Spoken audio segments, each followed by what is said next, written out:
Bonjour, dans cette capsule, nous parlerons de la démarche des résolutions de problèmes pour résoudre des problèmes écrits. Pour résoudre un problème écrit, nous utiliserons ces quatre étapes. D'abord, à l'étape 1, il faudra surligner la question, c'est-à-dire qu'il faudra identifier le but du problème, qu'est-ce qu'on cherche, et au besoin, nous pourrons faire un dessin. Par la suite, avec cette question, il faudra surligner les informations importantes qui nous permettront d'y répondre. Et donc, il faudra lire la mise en situation et identifier les éléments qui nous aideront à résoudre le problème. À l'étape 3, il faudra faire une démarche complète, c'est-à-dire que ça nous prendra des titres, des opérations horizontales ainsi que des calculs verticaux. Regardez comme il faut la présentation de façon à voir comment est-ce que nous allons séparer notre espace de travail. Et pour terminer, à l'étape 4, il faudra donner la réponse suivie de l'unité de mesure. Sachez qu'en mathématiques, la démarche est beaucoup plus importante que la réponse. Allons-y avec le problème numéro 1. Sur la rive sud de Montréal, il y a une centrale hydroélectrique. La centrale de Beauharnois possède 38 turbines. Ces turbines sont alimentées par le canal de Beauharnois. Chaque turbine produit 45,8 MW d'électricité. 1 MW permet d'alimenter 750 maisons. Combien de maisons la centrale approvisionne-t-elle?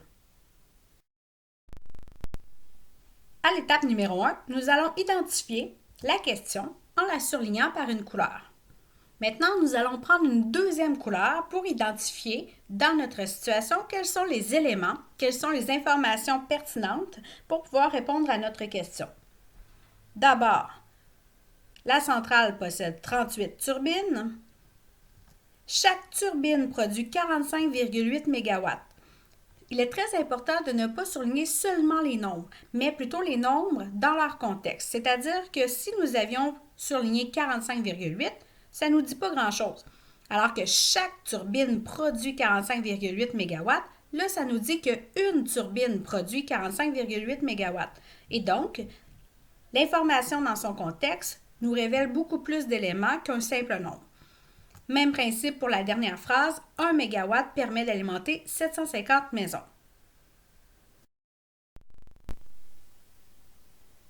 Alors, allons-y pour la démarche. Premièrement, nous allons séparer à peu près aux 2/3 de la page par une ligne verticale notre section de démarche à gauche et notre section calcul à droite.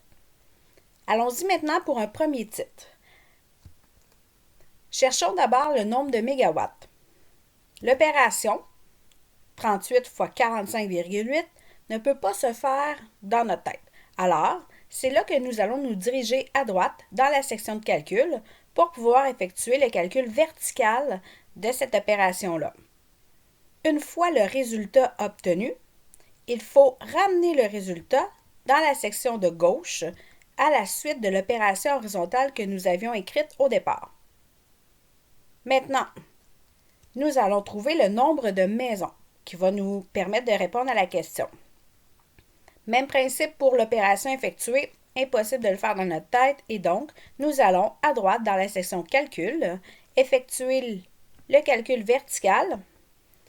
Une fois la réponse obtenue, nous rapportons cette réponse dans notre démarche à gauche et nous terminons par la réponse suivie de l'unité.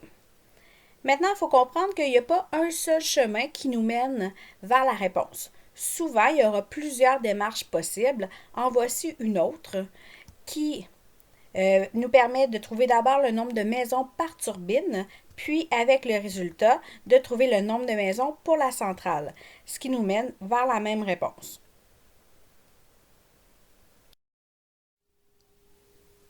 Voici maintenant le problème numéro 2. La compagnie Hershey's est une grande entreprise de chocolat. Elle fabrique entre autres les tablettes de chocolat Kit Kat. Monsieur Pilon est propriétaire d'un dépanneur et il a payé 165,50 $ pour 12 boîtes de Kit Kat. Sachant qu'une boîte contient 24 tablettes de chocolat, quel sera le montant minimum demandé pour une tablette lors de la revente? Nous allons maintenant appliquer les deux premières étapes de la résolution de problème. Étape numéro 1, il faut identifier la question par une première couleur. Étape numéro 2, nous allons identifier les informations qui vont nous être utiles pour répondre à cette question. Ici, le prix payé pour 12 boîtes de Kit Kat ainsi que le contenu d'une boîte de chocolat. Nous allons maintenant résoudre le problème, d'abord en séparant notre espace de travail avec la section de calcul à droite. Dans ce cas-ci, deux chemins nous permettent de trouver la réponse. En voici un premier. D'abord, si nous trouvons le nombre de tablettes, il faudra faire 24 fois 12. La plupart d'entre nous ne savons pas faire cette opération-là mentalement, alors il faudra aller dans la section de calcul, faire le calcul vertical. En passant, il n'est pas nécessaire de numéroter les opérations horizontales et les calculs verticaux. L'important, c'est de le faire à peu près vis-à-vis, de façon à pouvoir s'y retrouver, mais la section de calcul peut être un petit peu plus bric-à-brac et ça n'a pas d'importance. Et donc, 24 fois 12 nous donne 288 et il ne faut pas oublier de réécrire cette réponse dans la section à gauche dans notre démarche. Par la suite, sachant que nous avons 288 tablettes, nous allons prendre le montant déboursé et le diviser par 288 avec comme titre le prix pour une tablette. Même chose, nous allons venir à droite dans la section de calcul effectuer cette opération-là, ce qui nous donne un résultat exact de 0,575, c'est-à-dire 575 millièmes. On va écrire le résultat exact. Cependant, notre contexte nous demande quel montant minimum demandé pour une tablette lors de la revente. Quand on parle d'argent, on parle de montants qui ont 2 décimales.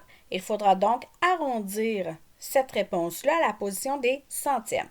Pour symboliser l'arrondissement, nous allons utiliser le symbole à peu près égal, puis pour ce qui est de l'arrondissement, le 7 deviendra 8 puisqu'il est suivi par 5. Ainsi, ça serait 0,58, notre réponse est donc 58 sous. Voici maintenant le deuxième chemin que je vous propose. D'abord, ça serait de trouver le prix d'une boîte en prenant le montant total déboursé et en le divisant par 12. Voici le calcul dans notre section de calcul. On pense à réécrire la réponse, 13,8, et on sait que dans notre contexte, cela représente de l'argent, donc si on mettait le symbole de dollar, il faudrait mettre le 0 à la position des centièmes. Maintenant, pour le prix d'une tablette, on prend 13,8 et on le divise par 24. Même principe encore. Quand je ne connais pas le résultat de mon opération horizontale, je dois aller dans ma section de calcul, effectuer le calcul vertical. On réécrit la réponse et là, vous voyez, c'est la même réponse que précédemment que nous devons par la suite arrondir. Donc, cette réponse est à peu près égale à 0,58 et voilà pour la réponse finale. Parlons un peu d'argent. Sachez qu'il faudra toujours arrondir les montants d'argent à la position des centièmes. Ainsi, ce montant d'argent deviendra 5,68 $. Cependant, on sait que les pièces de 1 sou ont été retirées par la monnaie royale canadienne depuis février 2013. Ainsi, si nous payons en argent comptant, les montants seront arrondis au multiple de 5 sous le plus près. Par contre, si on paie par carte, de crédit ou de débit, ou même par chèque, les montants ne seront pas arrondis. Et donc, ce qui signifie que dans notre contexte mathématique, nous choisirons de ne pas arrondir les montants d'argent aux 5 sous le plus près, puisqu'on ne connaît pas la méthode de paiement. En résumé, il faudra toujours arrondir à la position des centièmes.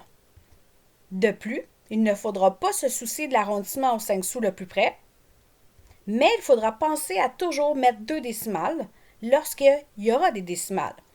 Et donc, 10 $ peut s'écrire 10 $ puisque c'est un nombre entier. 5,6 $, non, ça ne s'écrit pas. Il faudra écrire 5,60 $, ainsi mettre 2 décimales. Et si on a plusieurs décimales, cela deviendra comme ceci, 4,46 $.